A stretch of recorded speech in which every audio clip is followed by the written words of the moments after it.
Hello po mga kababayan, si Dante Maravillas. Nag-react na po, nagsalita na yung Palasyo Malacanang sa issue ng pagpangalan sa dalawang senador, si Bongo at si Bato de la Rosa bilang mga co-perpetrators sa crimes against humanity na kinakaharap po ni dating Pangulong Digong. Ano niya Mr. Maravillas yung sabi ni Jose Castro? Sabi ni Jose Castro, unang-unaan niya, kung kayo niya may magtatago, anong ibig sabihin niyan? Tama. Flight is an indication of guilt. At malinaw yung mga pahayag noon ni Bato de la Rosa sa kanibunggo. Yan o, malinaw. May 5, 2019, President Duterte said he is ready to go to jail. I told him I will go with him to jail. That is how much I love the President. Sabi yan ni Bongo. Sabi ni Bato naman, I am ready to join the old man, hoping that they would allow me to take care of him. Pagkatapos, di na nagpapakita ngayon. Lahat man lang bulanas. O, di ba? Kaya sabi ni Jose Castro, unang-una, kung kayo ay magtatago, ano bang ibig sabihin yan? Kayo ba ay may kasalanan? Tama. Hindi po kailangang magtago. Kung alam nila, wala silang kasalanan, sabi ni Jose Castro. Pakinggan natin yung press briefing kanina. Among others as co-conspirators on the bloody drug war during the Duterte administration. And pwede po ba itong dumaan sa local courts, ang arrest warrant, if Interpol ang magpapalit? Again, yung una niyong punta, no? Reaction lang po. Regarding sa pagsama ng pangalan nila? Yes po. Okay.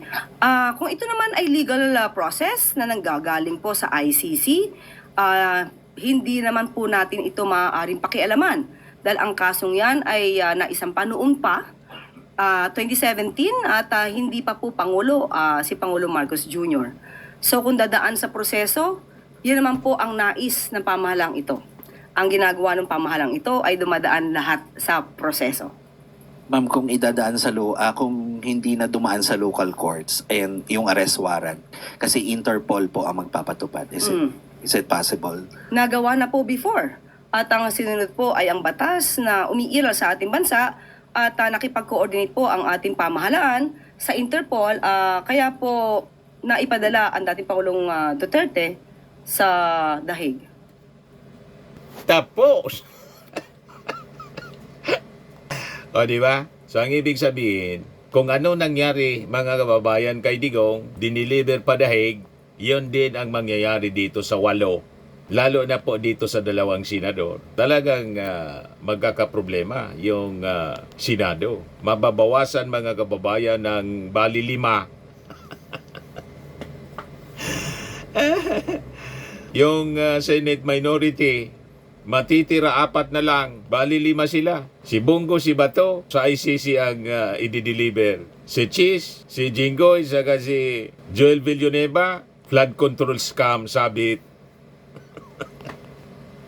Local courts, plunder, mga kababayan. Anyway, so desidido ang Palasyo Malacanang na itong mga sabit dito sa crimes against humanity, mabigyan ng hustisya sa pamamagitan ng pakikipag-cooperate hindi po sa ICC kundi sa Interpol.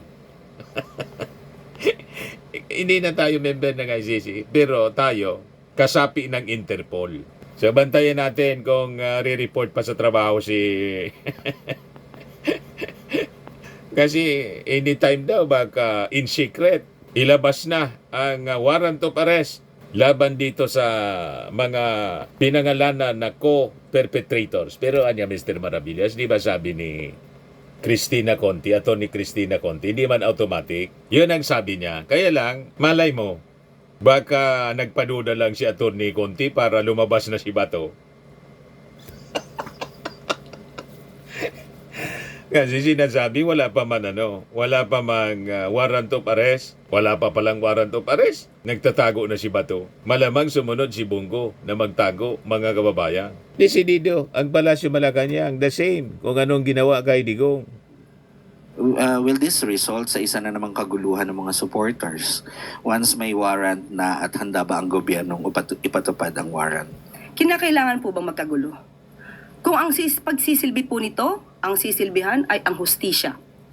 Ang pagsisilbi ng hustisya ay hindi naman po dapat na maging Correct. daan upang kampihan ang iilan o kakampihan ang ilang mga nasasangkot sa nasabing criminal complaint.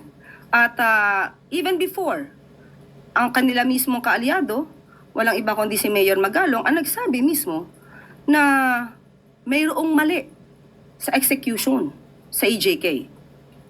Si Mayor Magalong na nagsilbing Oversight Committee Head ang umamin na maraming naging patayan na hindi nararapat. At ang ibang nasa listahan ay mga political rivalry, di umano. At ito ay maling-mali. So kung mismong isang Duterte supporter nagsasabing mali ang nagawang EJK, hindi po ba dapat na lamang na maimbestigahan po talaga kung sino yung dapat mamanagot? And last na lang po, do you have a message sa mga supporters ng nila Senator Bongo, Senator Bato, para hindi na magkagulo at magkaroon ng kaguluhan? Hindi po dapat i-encourage ni naman na magkagulo kung nagsisilbi lamang po ng valid warrant of arrest. Valid Muli siya. ang kaso na isinampa, kung meron naman pong batayan, ay dapat lamang po madinggin. Para malaman natin, pareho naman po ito magiging hustisya sa dalawang panig. Hustisya sa mga di umanong naging biktima ng EJK, ng extrajudicial killings, at ito ay magsisilbi ring hustisya para doon sa naaakusahan kung mapapakita niyang wala naman siyang kinalaman at wala siyang kasalanan, maaaring magkaroon ng acquittal sa nasabing kaso. From Ivan Mayrina, GMA 7. Afternoon. Naninindigan po ba ang palasyo na walang jurisdiction ng ICC sa Pilipinas? Naninindigan ba ang Ang palasyo, na ang walang gobyerno. jurisdiction sa ang ICC sa Pilipinas sa ngayon? Pero iba po ang pinag-uusapan kung ang mga na-commit na di umanong crime ay naganap nung meron pang jurisdiction ng ICC. So makikipagtulungan tayo sa Interpol but not with the ICC in the same way that we cooperated with the Interpol during the arrest of the former president. Ganun po mangyayari. Yun po ang nangyari before at yan din po ang mangyayari ngayon. Ma'am, what Tapos- does the palace say to those current and former officials who may feel the need to go into hiding after being named as co-perpetrators of the crimes against humanity? Si Senador Bato po, matagal nang hindi lumulutang. Yung iba ho kaya, baka maisip nila na ganun din ang gawin nila. What do you have to say to them? Unang-una, kung kayo magtatago, ano bang ibig sabihin yan? Kayo ba'y may kasalanan? Tinatago nyo para hindi po kayo madinig at ma-escape kayo or ma-evade the liability of what you had done? So, hindi po kinakailangan magtago kung alam po nila na sila'y walang kasalanan, humarap sila at maging matapang sa mga maaaring proseso. Ma'am, Correct. panghuli, ano ho ang magiging tingin ng gobyerno, ng Estado, sa 8 pinangalanan? Sila Ah, po ba ay mas babantayan? Sila po ba ay tututukan ng kanilang whereabouts? Such that if an arrest warrant is issued against them, ay i-implement natin. kapag may warrant of arrest na na-issue na po, kailangan i-implement. So kung babantayan sila, sa ngayon wala pa pong dahilan para sila ibantayan dahil wala pa pong nare-receive ang gobyerno ng warrants of arrest. Maraming salamat. Ano po ang reaksyon ng palasyo sa sinabi ng PDP Laban over the weekend that the Marcos admin is quote-unquote enabling such derogation of our sovereignty and attempting to divert attention from the massive corruption scandal, kaya naisama sila Senator De La Rosa and Senator Go as co-perpetrators in Duterte's ICC case? Unang-una po, bakit naman sasabihin na nagda-divert na naman ang attention?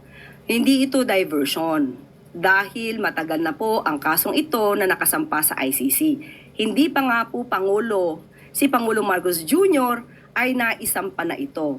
So hindi po dapat ipahid sa ating Pangulo at sa gobyernong ito kung nagkaroon man po ng findings patungkol dyan ang ICC dahil wala naman pong impluensya ang ating gobyerno sa International Criminal Court.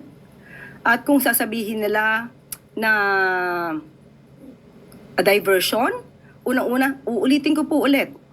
mismong si Mayor Magalong ang nagsabing mayroon siyang report patungkol dito at siya mismo ang nagalit sa mga generals habang sila ay may command conference. So even before, meron ng findings na mali ang ginawa sa EJK.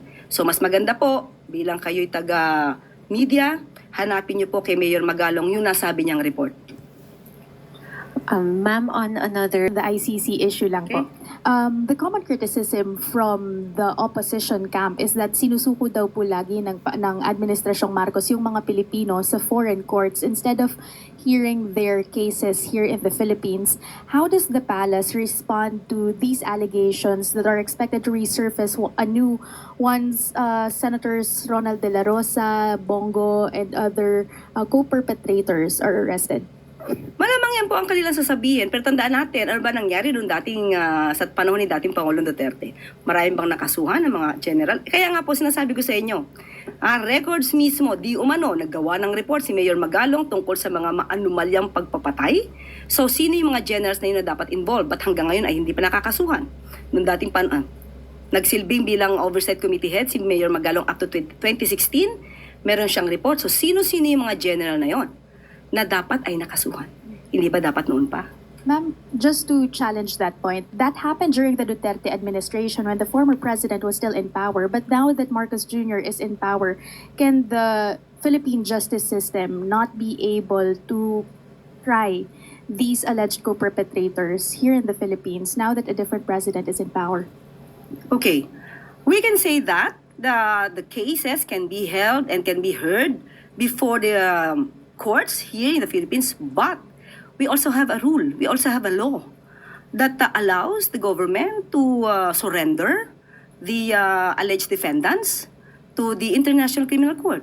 So it's a choice. Para mas hindi mapolitika.